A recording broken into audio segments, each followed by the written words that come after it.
La SNCF dément catégoriquement ces informations.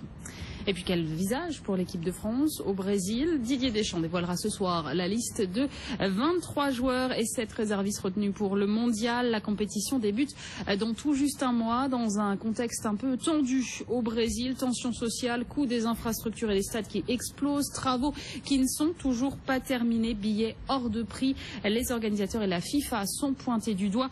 Mais pour Michel Desbordes, directeur associé du MBA Market et Management du sport à l'ISC Paris, eh bien la Coupe du Monde est un énorme événement commercial et cela a forcément un impact sur l'organisation de la compétition. Le cahier des charges de la FIFA, il est de plus en plus exigeant. Mais c'est logique aussi parce que les clients de la FIFA sont des grands sponsors, des sponsors qui vont payer entre 30 et 70 millions d'euros pour 4 ans. Donc à ce titre-là, il est bien évident qu'on a des exigences, on a des VIP à emmener. Faut pas oublier, le football d'antan, on peut le regretter, mais le football d'antan payé par la billetterie, c'est fini.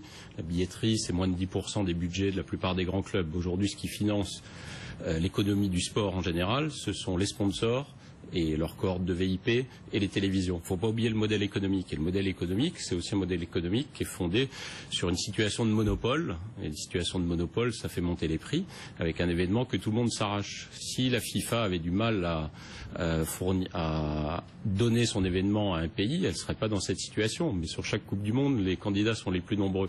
Donc après, il faut aussi se poser des questions. Si c'était aussi un fiasco financier qu'on le décrit, il n'y aurait pas de candidats. Michel Desbordes, directeur associé du MBA Market et Management du sport à l'ISC Paris. Vous êtes sur BFM Business, il est 10h08.